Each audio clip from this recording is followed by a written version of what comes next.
सर्व श्रोते हो, रामकृष्ण गोविंद. आपण श्रीमद भागवत महापुराण मधील चौथ्या स्कंधातील पहिल्या 6-7 अध्यायावर चिंतन करत आहोत.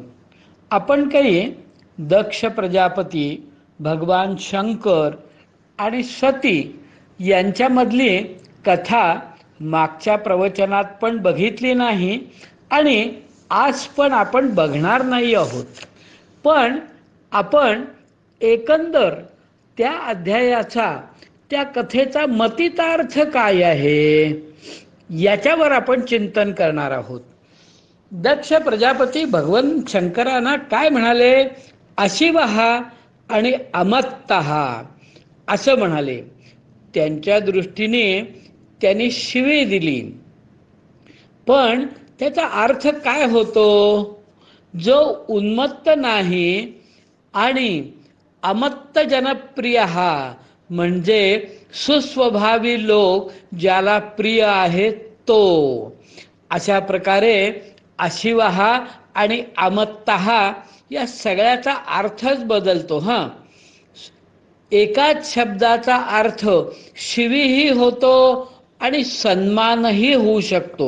संस्कृत भाषा फार चांगली आहे. त्या भाषेत शिवी दिली तर तुम्हाला कळणार नाही. एक गमतीचं उदाहरण देतो.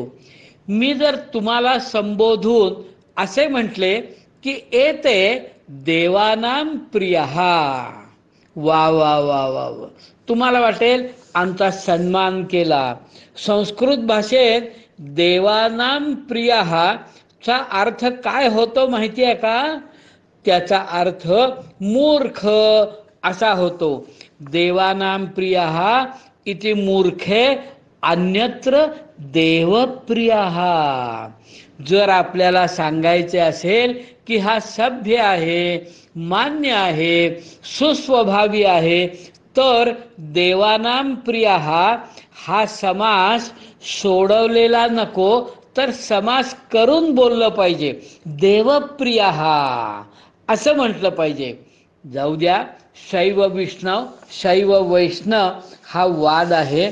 तो दक्ष प्रजापतीच्या यज्ञाच्या निमित्ताने नष्ट करण्याचा प्रयत्न भागवतकारांनी केलेला आहे. हा पहिला भाग झाला. ऐतिहासिक दृष्टीने दुसराही एक वाद आहे बरं का. यज्ञ आणि मूर्तीपूजा कदाचित प्रचलित असावा. यज्ञ करणारे लोक मूर्तीपूजा मानित नाहीत. आजपर्यंत लोकांना माहीत नाही. पूर्वमीमांसावाले लोक मूर्तीपूजा मानित नाहीत. म्हणून ते सर्व यज्ञो वै विष्णू असे म्हणतात.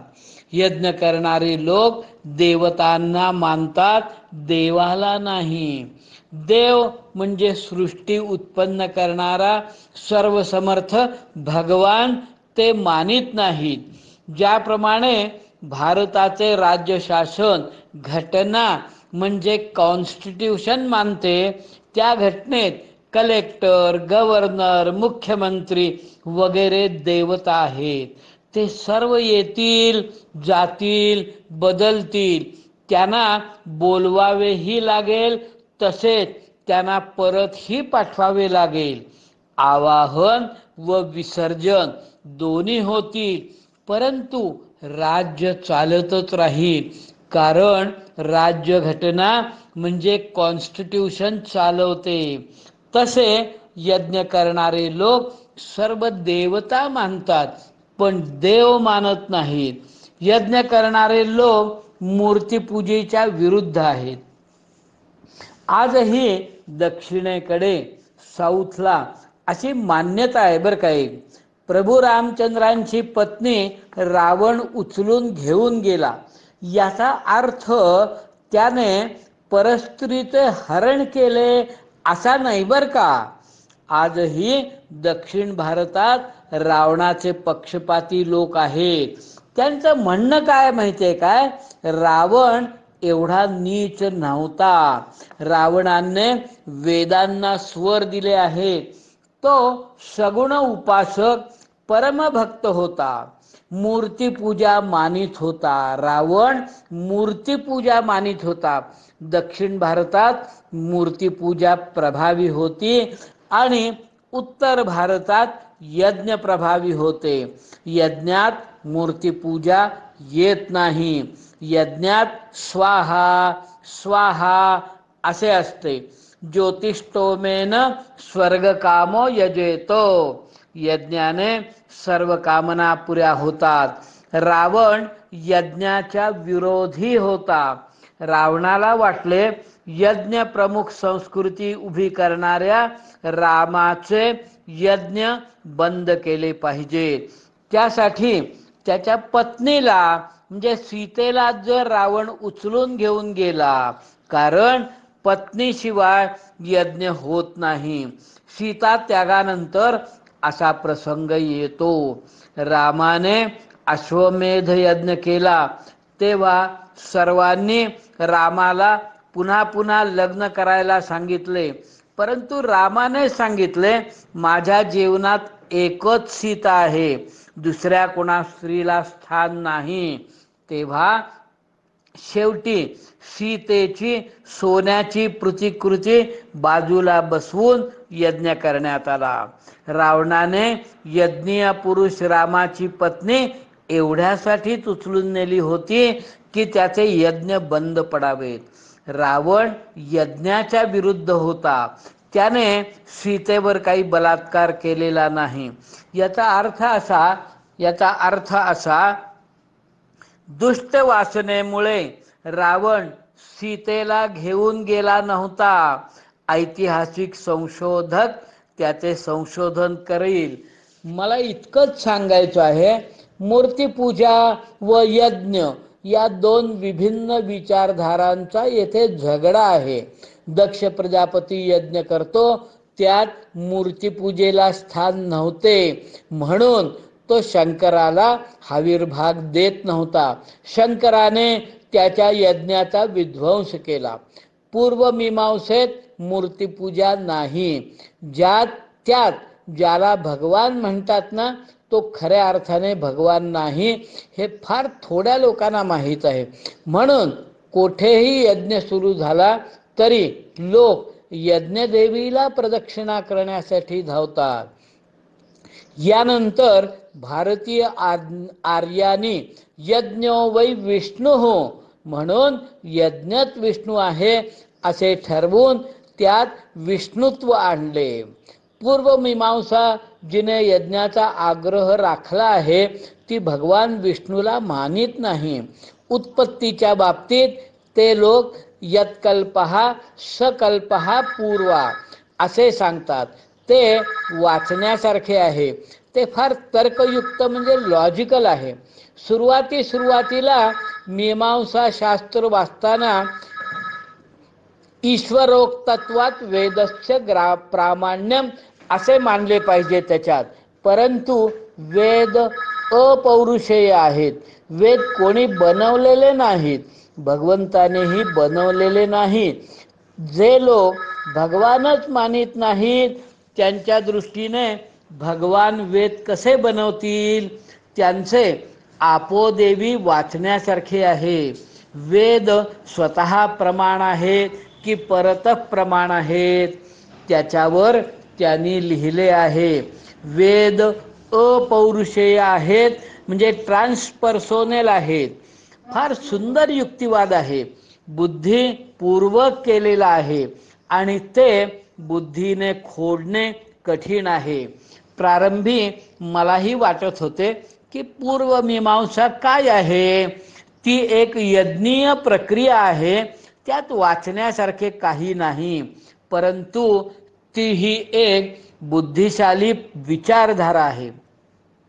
यज्ञ व मूर्तीपूजेच्या वादात यज्ञात मूर्तीपूजा नाही म्हणून शंकराने त्या यज्ञाचा विध्वंस केला असेल. लोक एकांगी बनतात, आग्रही बनतात. जेव्हा त्यांचा त्या विचारांचा संप्रदाय बनतो, परंपरा बनते, तेव्हा आग्रह वाढतो. लोक आग्रही बनून यज्ञच करू लागले. मूर्तीपूजा नाही, मानवाला नीतिमूल्ये द्यायची असतील तर यज्ञाशिवाय दुसरा मार्ग नाही. त्याचप्रमाणे माणसाच्या उन्नतीसाठी, विकासासाठी, त्याच्या चित्तशुद्धीसाठी मूर्तीपूजेसाठीही तेवढीच आवश्यकता आहे. म्हणून दोघांचाही स्वीकार केला पाहिजे. यज्ञ व मूर्तीपूजेचे भांडण दक्ष प्रजापतीच्या यज्ञाच्या रूपाने आले आहे. मूर्तीपूजा अस्वीकारार्ह मानली होती, म्हणून शंकराने त्यांच्या यज्ञांचा विध्वंस केला असे म्हटले आहे.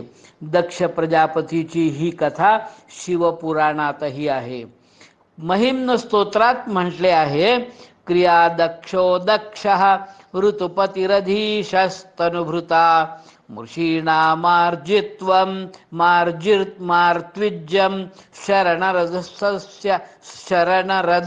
सदस्यासुरगणाः ऋतुभ्येषस्त्वत्तः ऋतुफलविधान व्यसनिनो ध्रुवं कर्तृं श्रद्धा विधुरमभिचाराय हि मखाः. याचा अर्थ असा आहे, श्रद्धारहित जे कर्म केले आहे त्याचाही विध्वंस होतो. यज्ञाचा ध्वंस का केला? कर्म चांगले असेल पण हेतू चांगला नसेल तर ते चालणार नाही. शिवपुराणात आहे, दक्ष प्रजापतीचा यज्ञाचा हेतू चांगला नव्हता. श्रद्धाहीन कर्म चालत नाही. या 3 विचारधारा जुन्या काळात होत्या. एक शैव वैष्णव, दुसरी यज्ञ व मूर्तीपूजा आणि तिसरी कृती चांगली पण हेतू चांगला नाही. हे दाखवण्यासाठी या 3ही पुराणात दक्ष प्रजापतीची कथा आली आहे. कृती चांगली आहे. जसे उदाहरण सांगतो, राजकीय माणसे गावात पिण्याच्या पाण्याची सोय नसेल तर विहिरी खोदून देतात व पाण्याची सोय करतात. ते सरकारच्या पैशाने विहिरी खोदून देतात. त्यांनी परोपकार केला आहे, त्याचे फळ त्यांना मिळाले पाहिजे की नाही? गरीबाला मदत करणाऱ्याला फळ मिळाले पाहिजे की नाही? नाही, ते मिळणार नाही. कारण त्या कॉन्ट्रॅक्टरचा हा व्यापार झाला. आज विहिरी खोदून द्यायची, याच्या मागील त्याचा हेतू येत्या निवडणुकीत त्याला मते मिळाली पाहिजेत असा आहे. त्यात गरीबाबद्दल कोणतीही कणव नाही. ते काम पुण्यकारक नाही. तो व्यापार आहे, स्वार्थ आहे. जर त्याला फळ मिळाले पाहिजे असे सांगत असाल तर पीठ विकणाऱ्या दुकानदारालाही फळ मिळाले पाहिजे. कारण तो भूक शमवण्यासाठी पीठ देतो, पण तो पैसे घेऊन पीठ देतो. हे दान थोडेच आहे. तसे त्याने विहिरी खोदून दिली ती मते मिळवण्यासाठी.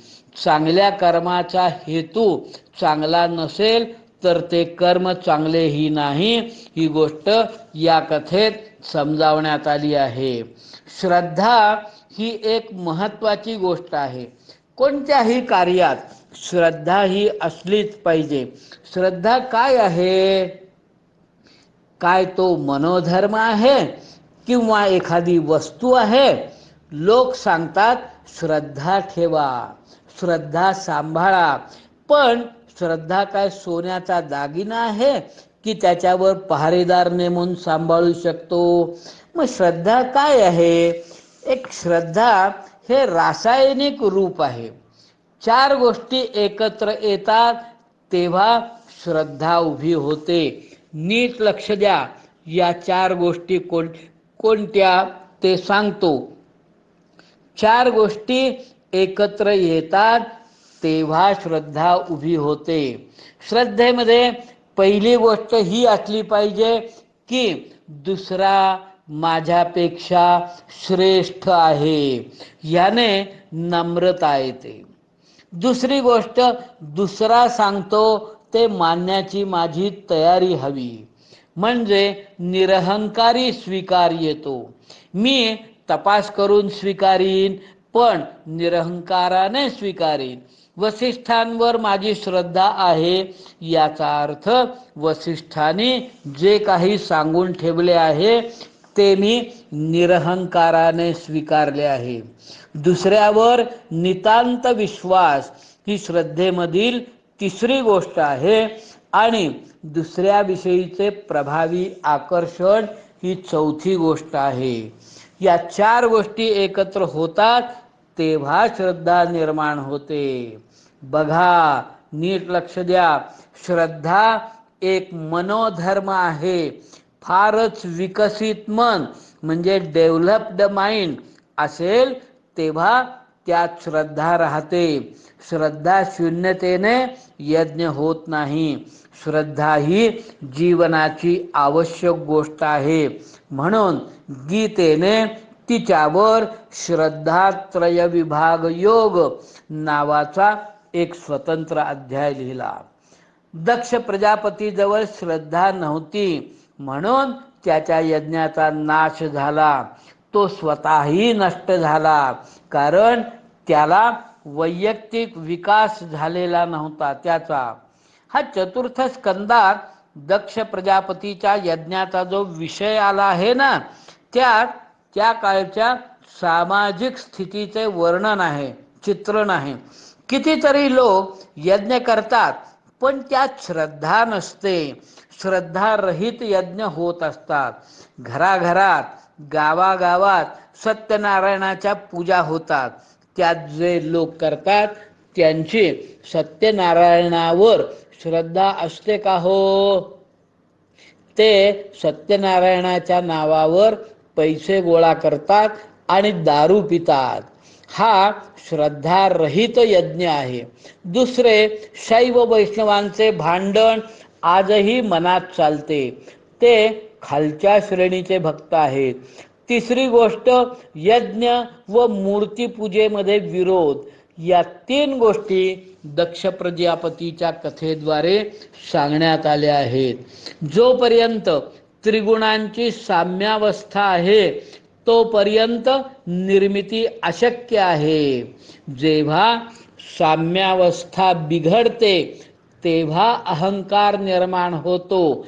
त्यानंतर द्वंद्वे निर्माण होतात. जसे शीत उष्ण, पाप पुण्य, सुख दुःख, अंधार प्रकाश, बरे वाईट, धर्म अधर्म इत्यादी इत्यादी अशी द्वंद्वे निर्माण होतात. परस्परांशिवाय त्यांचे अस्तित्व अशक्य आहे.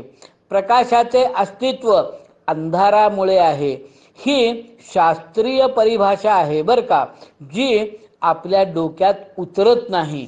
एवढे समजून चला, एकाचे दुसऱ्याशिवाय अस्तित्व अशक्य आहे. समजण्यासाठी एक दृष्टांत घेऊया. झोपेत साम्यावस्था आहे, त्यावेळेला द्वंद्व नाही, आणि द्वंद्व नाही म्हणून संघर्ष नाही. पण संघर्ष नसेल तर जीवन नाही. झोपेला जीवनामध्ये गणण्यात येत नाही. झोपेत जीवन नाही. संघर्षानुकूल मनोवृत्ती व संघर्षाकरता औदासीन्य या दोन गोष्टी आहेत. म्हणून हा ग्रंथ मस्तकावर धारण केला पाहिजे. त्यात वास्तविकतेचे म्हणजे रियालिटीचा स्वीकार आहे. जीवनात धर्म व अधर्म दोघांची आवश्यकता कथन केली आहे. अनिवार्यता दाखवली आहे. ती ईश निर्मित आहे असे म्हटले आहे. सामान्य जीवनात ही एक शंका निर्माण होते की भगवंताने अधर्म निर्माण का केला? अधर्म जर भगवंताने निर्माण केला असेल तर धर्माच्या मागे कशाला धावायचे? धर्म व अधर्म यांचे उत्पत्ती स्थान एकच आहे. म्हणून त्यांचा वंश दाखवण्यात आला आहे. जे जे निर्माण होते त्याविषयी समजावले आहे.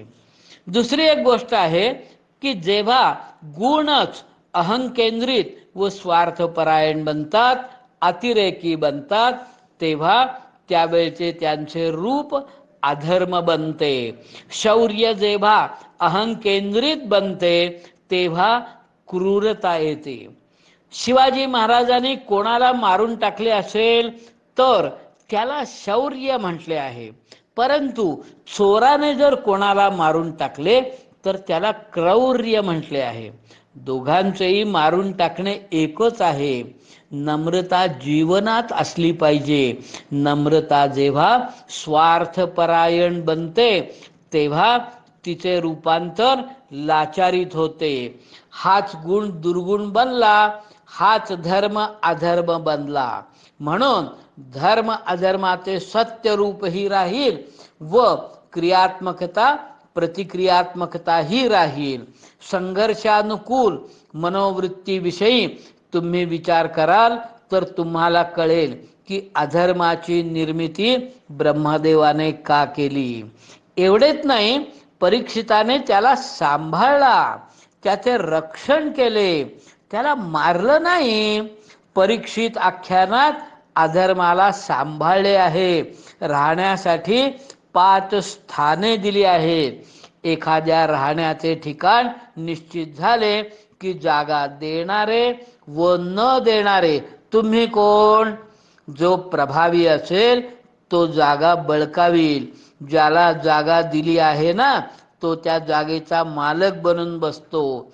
आज मुंबई सारख्या शहरात एखादा दुसऱ्यावर कृपा करून राहायला जागा देतो, पण पुढे तो जागा घेणारा त्या जागेचा मालकच बनतो. दुर्गुणांचेही तसेच आहे. परीक्षिताने अधर्माला जागा दिली खरी, असा त्याचा अर्थ आहे. त्याने त्याला मारले नाही. धर्म अधर्माचा खरा अर्थ समजण्यासाठी पुढे पुरंजनाचे आख्यान आहे. पुरंजन आख्यान हे एक रूपक आहे. ते रूपक लक्षात घ्याल तर पुरंजन आख्यान कळेल, नाहीतर कळणार नाही. या पुरंजनाच्या आख्यानात शेवटच्या श्लोकात स्वतः भागवतकारांनी लिहिले आहे, यत परोक्ष प्रियो देवाः भगवान विश्वभावनः. देवांना परोक्ष बोलणे आवडते, देवांना रूपकात बोलणे पसंत आहे. हे सर्व रूपक समजून घेतले तर या अध्यायात जी समस्या वाटते तिचे निराकरण होईल. सर्वप्रथम समस्या ही आहे की ब्रह्मदेवाने अधर्माची उत्पत्ती केली. संघर्षात्मक जीवनाचा अभ्यास केलेला असेल तरच त्याला अर्थ कळेल, नाहीतर सामान्य माणसाला असे वाटेल की ब्रह्मदेवाने अधर्म कशासाठी निर्माण केला. दुसरे, जर ब्रह्मदेवाने अधर्म निर्माण केला असेल तर अधर्माने चांगले वागणे चांगले आहे. भगवंतानेच अधर्म निर्माण केला आहे, तर मग धर्माने चालण्याचा आग्रह कशाला, असे सामान्य माणसाला वाटेल. पण जे बुद्धिमान आहेत ना, ज्यांचे विचार करणे तर्कसंगत म्हणजे लॉजिकल आहे ना, ते असे म्हणणार नाहीत. संघर्षानुकूलता समजावण्यासाठी भागवताने हा विषय घेतला आहे. या अध्यायातील लेखनाची रूपकात्मकता मान्य कराल तर स्कंधात आलेले विषय पृथूद्वारा पृथ्वीचे दोहन, धर्म अधर्म दोन्ही ब्रह्मदेवाचे पुत्र असणे आणि वेनाच्या मांडीतून पृथ्वीची उत्पत्ती आदी ज्या समस्या वाटतात त्या सुटून जातील. या रूपकात दाखवले आहे, दक्ष प्रजापतीला 13 कन्या होत्या. त्या सर्वांची लग्ने धर्माशी झाली व प्रत्येकीला एक एक पुत्र झाला. त्या 13 कन्यांची नावे आहेत श्रद्धा, मैत्री, दया, शांती, तृप्ती, क्रिया, उन्नती, पुष्टी, बुद्धी, मेधा, तितिक्षा, री आणि मूर्ती. या ज्या 13 कन्यांची जी नावं आहेत ना, त्या प्रत्येक नावाचा अर्थ आपण पुढील प्रवचनात पाहू. तोपर्यंत आपण अल्पविराम घेऊ. रामकृष्ण गोविंद.